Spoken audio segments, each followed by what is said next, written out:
Que el Señor les siga bendiciendo y guardando, mis amados hermanos. Les invito a abrir sus Biblias en el libro de los Hechos de los Apóstoles, capítulo 8, y vamos a dar lectura a los versículos del 1 al 4. Hechos 8, del 1 al 4, y dice así la palabra del Señor. Y Saulo consentía en su muerte. En aquel día hubo una gran persecución contra la iglesia que estaba en Jerusalén, y todos fueron esparcidos por las tierras de Judea y de Samaria, salvo los apóstoles.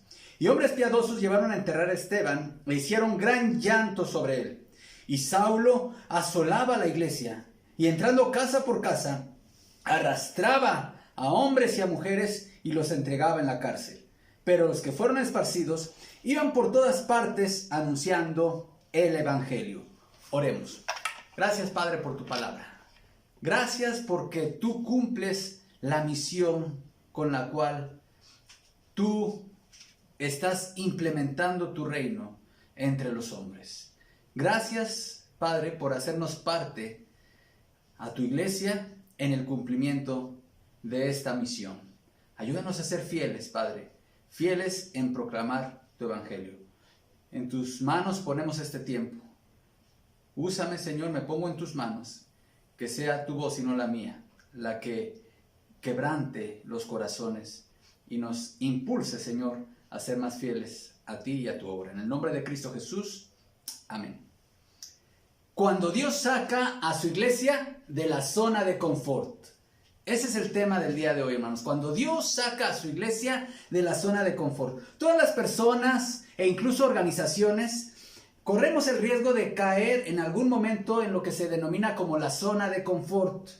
¿Qué es esto como la zona de confort? Bueno, es un término que de reciente aparición, pero hay varios autores, y aquí voy a citar a Iñaki Cabato, que es un colaborador de un blog sobre estos temas, y él da una definición de lo que es la zona de confort. Escuche, cito: la zona de confort se refiere a un estado mental donde la persona utiliza conductas de evitación del miedo y de ansiedad en su vida diaria, utilizando un comportamiento rutinario para conseguir un rendimiento constante sin asumir ningún riesgo.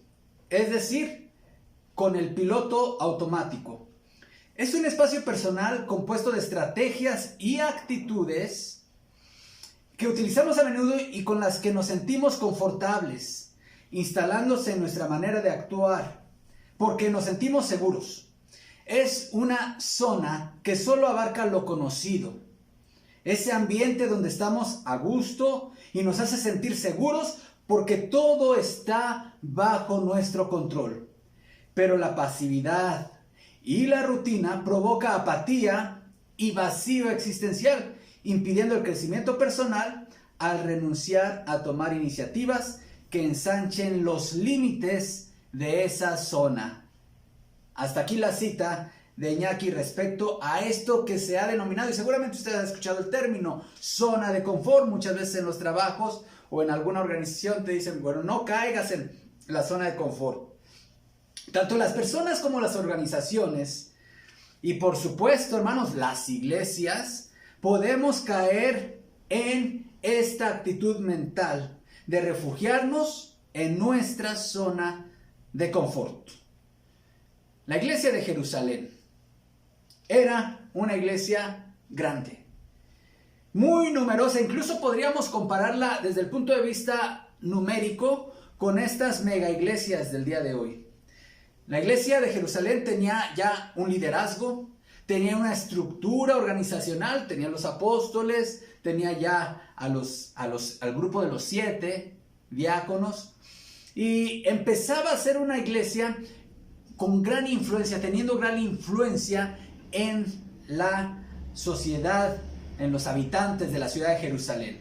Pero con todo y eso, esta iglesia había asumido una actitud que podríamos decir que la iglesia había caído ya en entrar en la zona de confort. El Señor les había dicho en Hechos 1:8, hermanos, que ellos serían testigos. Dice, me seréis testigos en Jerusalén, en toda Judea, en Samaria y hasta lo último de la tierra. Y hasta ahora su testimonio no había rebasado los límites de la ciudad de Jerusalén.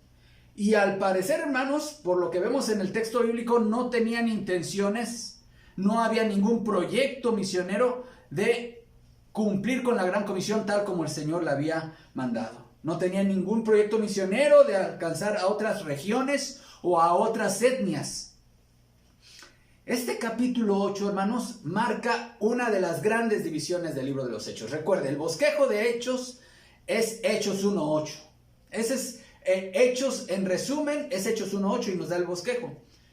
Me seréis testigos en Jerusalén. Bueno, los primeros 7 capítulos de Hechos nos hablan del testimonio de la iglesia en Jerusalén. Pero a partir del capítulo 8 está el testimonio de la iglesia en Judea y en Samaria. A partir del capítulo 8.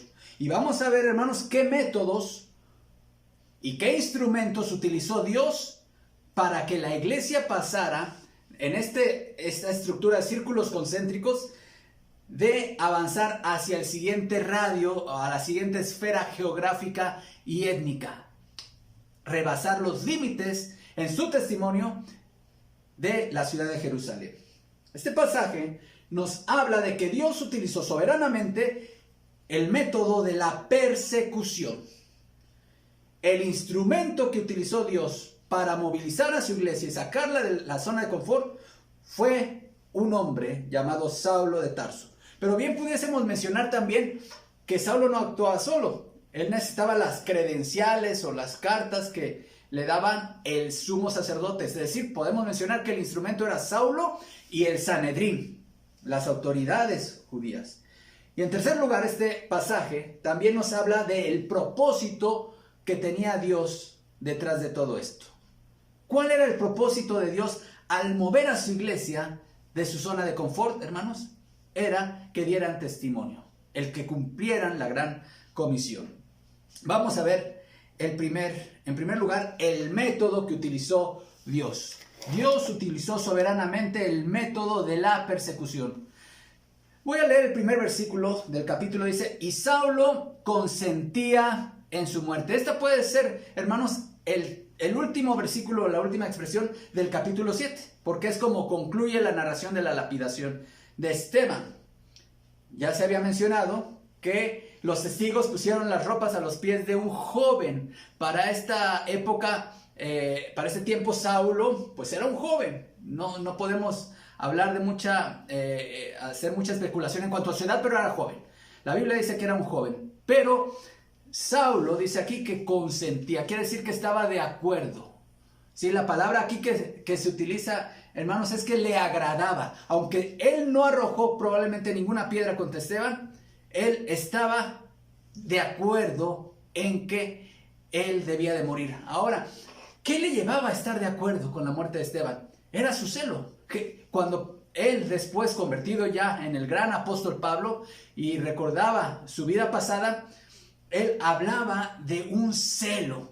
Y el celo religioso es muy peligroso cuando no está basado en la palabra de Dios. Por supuesto que hay momentos y hay ocasiones en que se debe mostrar celo, hermanos. Pero cuando el celo religioso te lleva a pensar que alguien no merece vivir, es un celo religioso enfermizo. Dios nunca nos llamará a eso como iglesia, como pueblo de Dios. Eso generaciones futuras no lo entenderían. Generaciones futuras del cristianismo, lamentablemente, pasarían de ser en siglos posteriores, de ser una iglesia perseguida a ser una iglesia perseguidora. Pero aquí vemos que Pablo, todavía llamado Saulo, consentía, estaba de acuerdo en que un hombre hubiese sido muerto por sus convicciones cristianas. Sigue diciendo este pasaje: en aquel día hubo una gran persecución. Note, hermanos, la palabra gran, el adjetivo gran. No fue solamente una persecución como lo que ya habían visto en algunos momentos, cuando la curación del cojo, por ejemplo, que llevaron a Pedro y Juan ante el Sanedrín, o cuando después llevaron a todos los apóstoles ante el Sanedrín. Aquí se desató una gran persecución. Quiere decir que fue generalizada. No era solamente dirigida al liderazgo, no fue una persecución dirigida a los apóstoles, sino a todo aquel que se llamase seguidor de Jesús, seguidor de este camino. Jesús anticipó que su iglesia y sus seguidores serían perseguidos. En Mateo 10:16 Jesús dijo: He aquí, yo los envío como a ovejas en medio de lobos. Sean pues prudentes como serpientes y sencillos como palomas. Y guárdense de los hombres, cuídense de los hombres, porque los van a entregar a los concilios y en sus sinagogas los van a azotar. Y aún ante gobernadores y reyes serán llevados por causa de mí, para testimonio a ellos y a los gentiles. Entonces, hermanos, la persecución es un elemento que habría de acompañar a la iglesia en muchas épocas de su historia. Ser un discípulo de Jesús, y escucha esto, hermano, no importa si tú eres un hermano cristiano de muchos años en el cristianismo o eres un nuevo creyente, ser cristiano es estar dispuesto a ser perseguido por tu fe. Durante la época del Imperio Romano, por lo menos, hubo 10 persecuciones oficiales, es decir, encabezadas por el mismo emperador romano en turno. Y esto, hermanos, sin mencionar las persecuciones más locales que había que enfrentaban algunas iglesias locales por la comunidad judía en sus localidades. Pero hoy en día, la iglesia de Cristo sigue siendo perseguida. Al menos 50 países del mundo en la actualidad, hermanos, se puede considerar que la persecución contra los cristianos en estos 50 países se puede considerar desde alta, muy alta o extrema.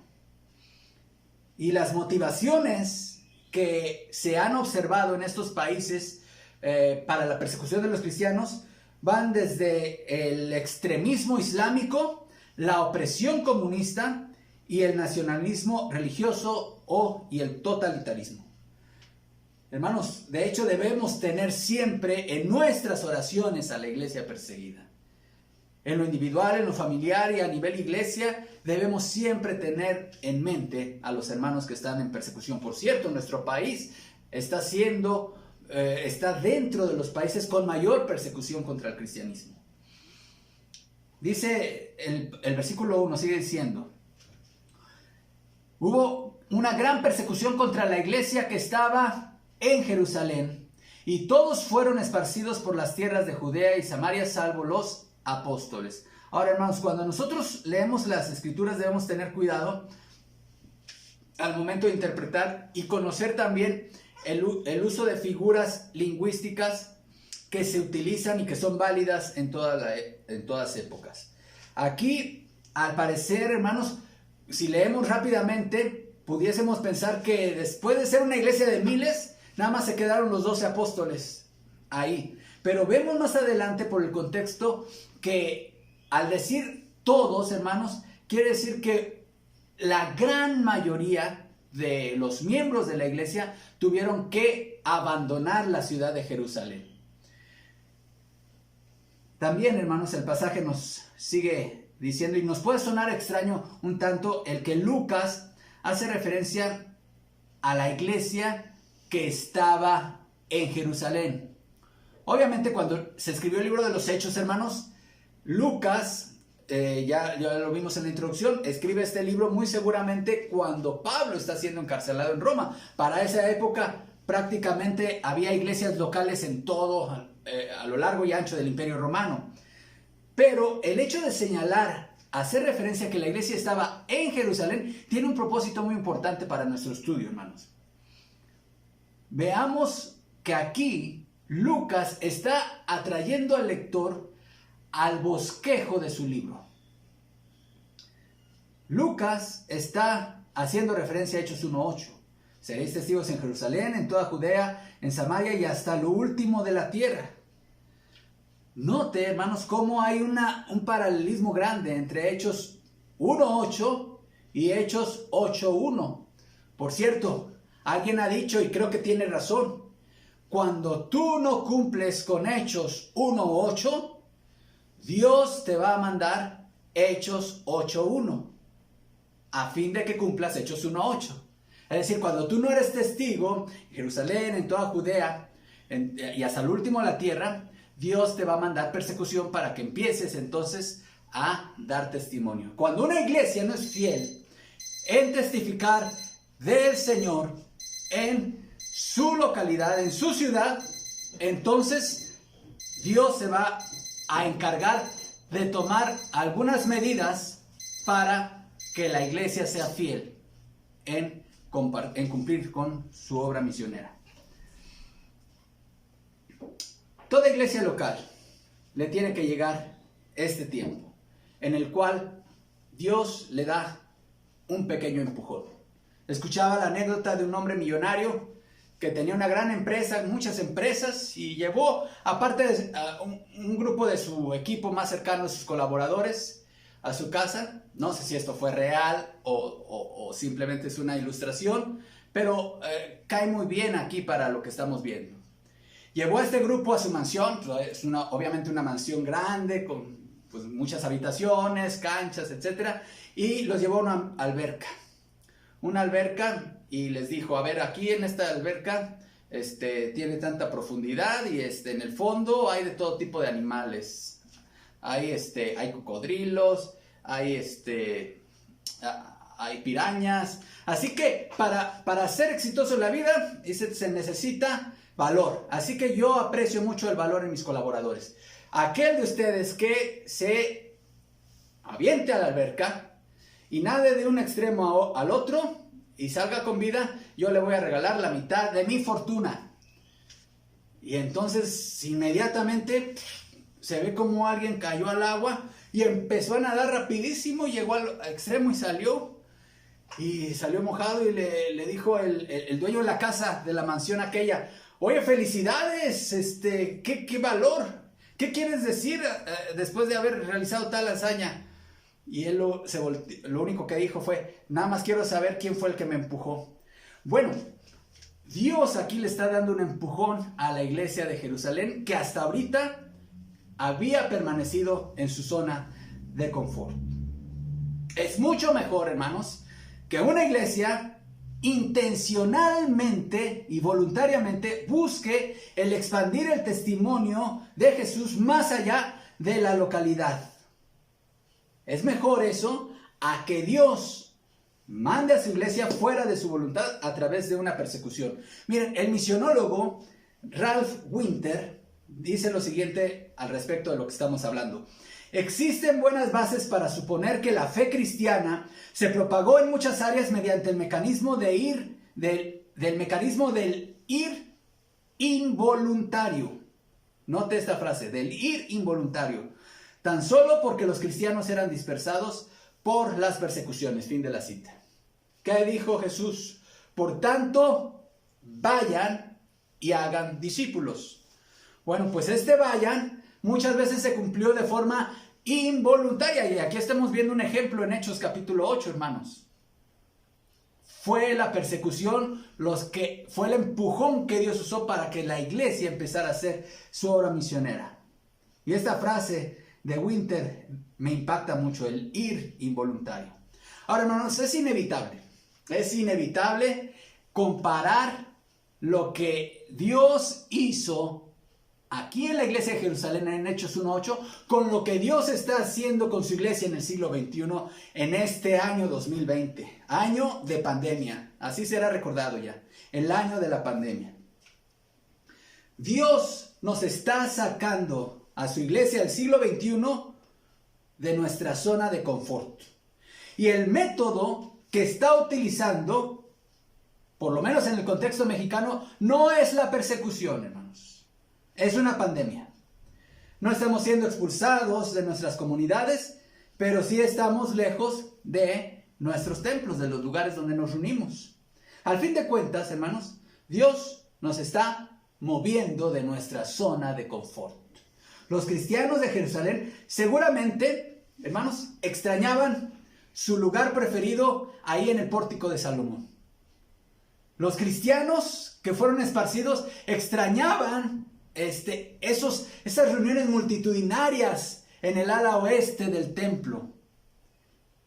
Extrañaban las predicaciones de los apóstoles y las enseñanzas.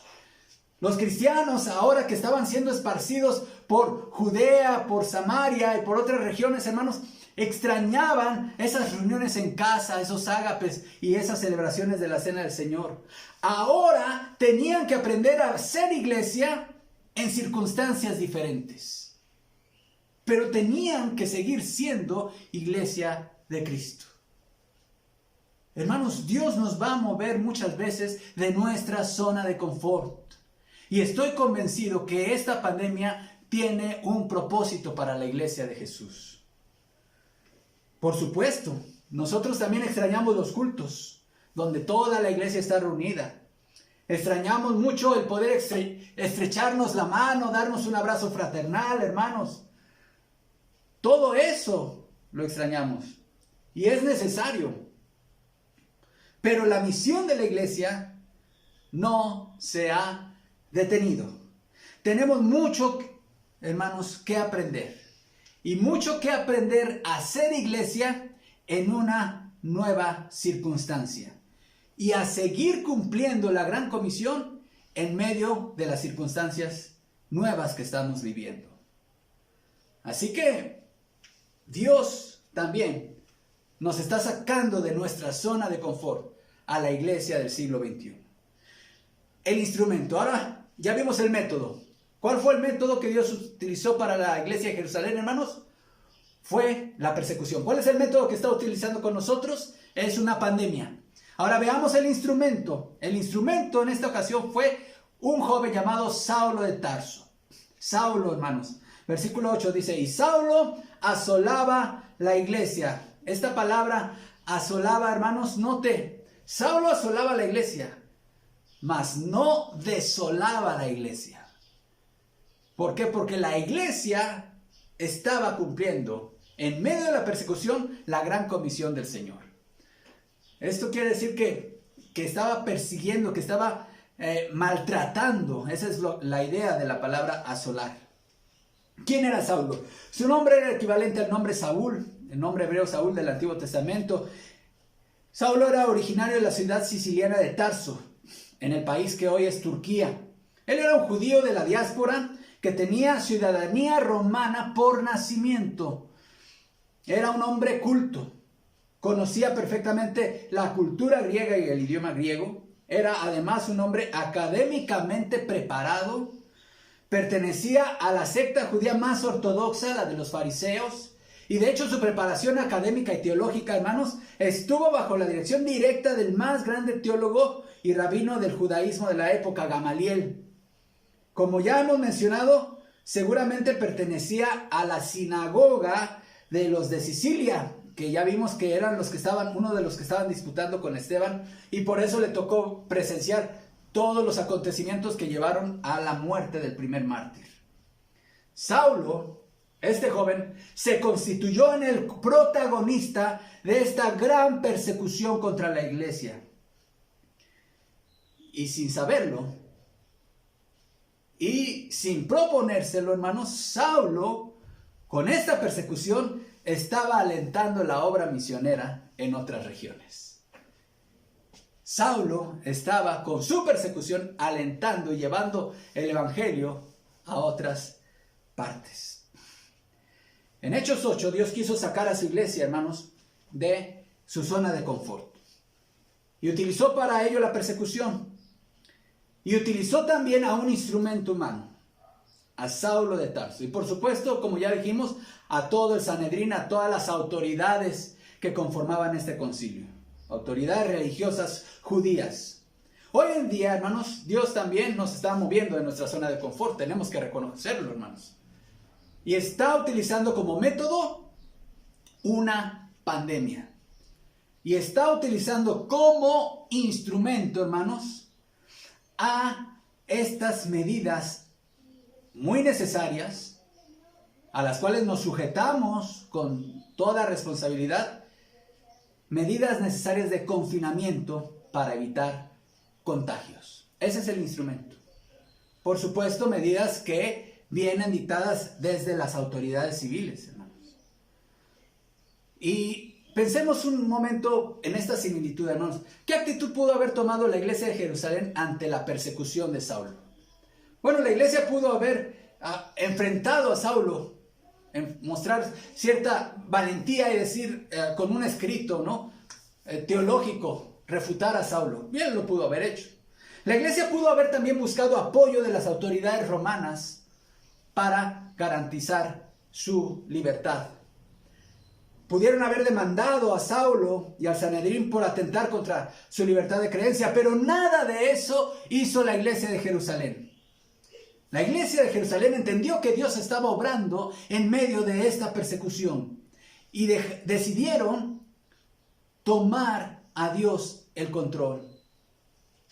Las iglesias, hermanos, hoy, muchas han asumido actitudes equivocadas ante el instrumento que Dios ha utilizado para movernos como iglesia de nuestra zona de confort y llevarnos a cumplir con la gran comisión. Iglesias hacen comunicados señalando al gobierno como represor de la libertad de creencia por restringir los cultos públicos. Hermano, esto no es persecución. Nosotros no lo entendemos así. El hecho de que el gobierno dicte medidas de confinamiento y de evitar en ciertos momentos las congregaciones, incluso dentro de los templos o de los sitios de culto, hermanos, no es persecución religiosa. No lo interpretamos así. El gobierno no quiere tener el control de las iglesias. Probablemente algunos sectores sí quieran revivir muchas épocas del pasado, hermanos, pero el contexto actual no nos permite verlo o interpretarlo de esa manera. Muchas iglesias también andan buscando amparos legales para tener abiertos sus templos sin restricciones, hermanos.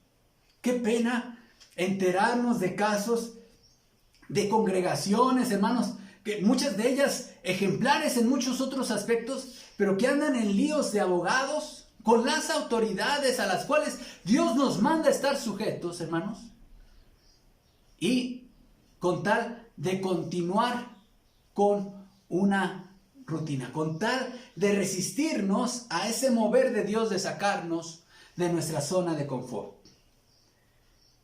¿Qué es eso, hermanos? Eso no es valentía lo que hacen estas iglesias. Eso se llama irresponsabilidad en todas sus letras.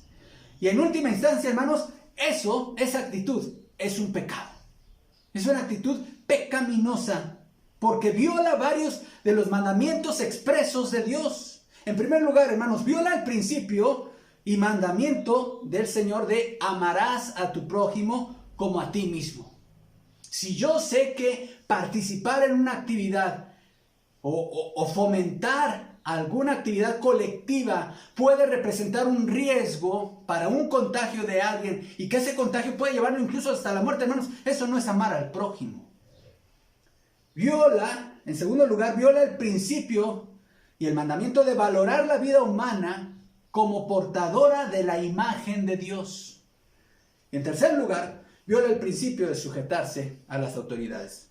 Estas iglesias que han asumido una actitud de desafío ante el gobierno, hermanos, enarbolan una frase bíblica que dice, es necesario obedecer a Dios antes que a los hombres. Muy bien, estamos de acuerdo con eso, hermanos. Ahora, apliquemos ese principio. Justamente tomemos esa frase. Nosotros como iglesia, hermanos, hemos decidido obedecer a Dios antes que a los hombres.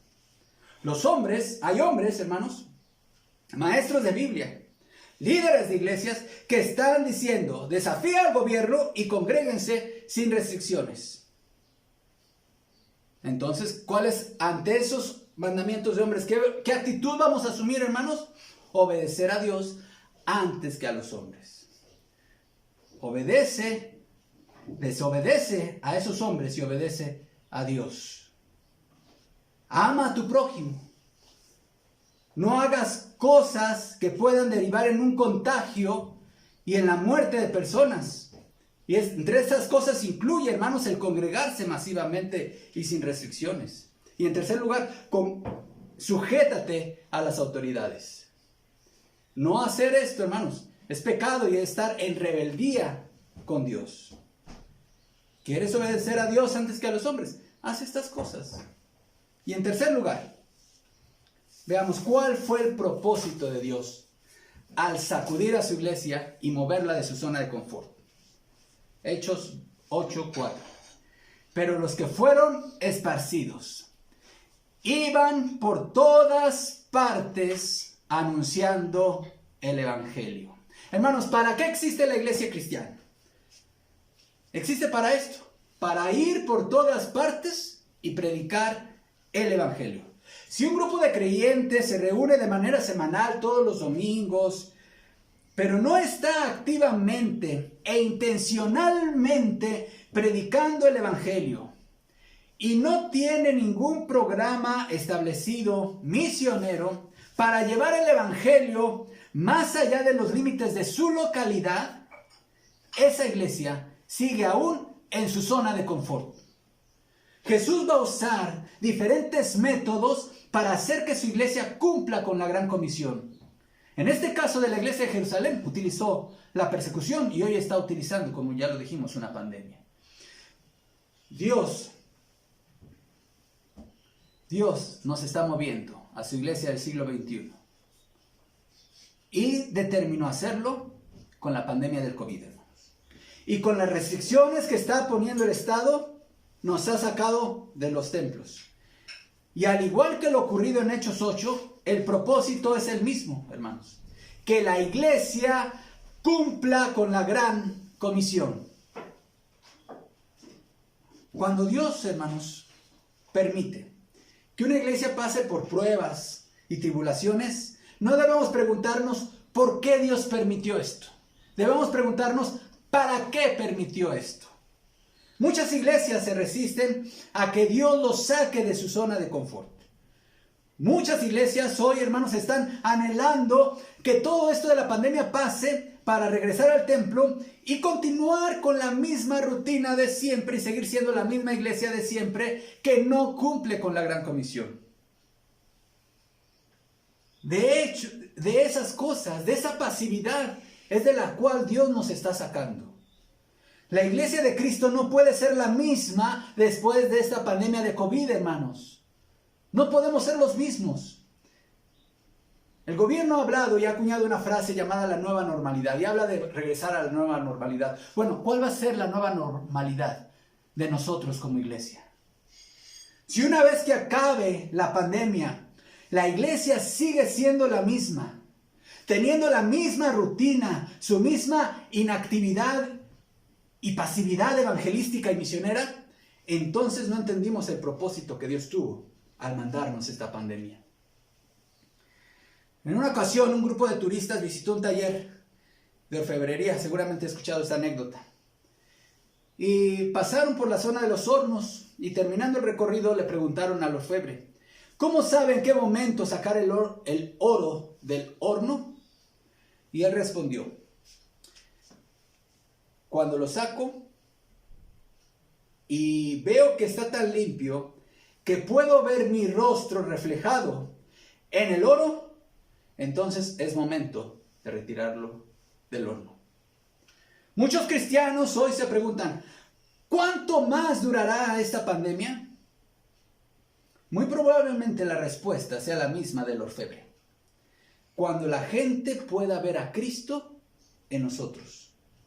Cuando la iglesia, hermanos, empiece a ir por todas partes anunciando el evangelio. Que Dios nos ayude y nos dé su gracia para cumplir fielmente y movernos, dejarnos mover por Dios de nuestra zona de confort. Oremos. Padre Celestial, gracias por tu palabra. Qué antigua, pero qué actual también, Señor. Cómo a través de esta experiencia traumática que vivió tu iglesia en Jerusalén, tenemos enseñanza hoy, Señor, en nuestro siglo XXI. Ayúdanos a ser sensibles a tu voz y concédenos tu bendición de ser testigos tuyos. No solamente en la ciudad donde vivimos, sino más allá de nuestra ciudad y más allá de nuestro estado y más allá de nuestro país. Te lo pedimos en nombre de Cristo. Amén. Que el Señor les bendiga.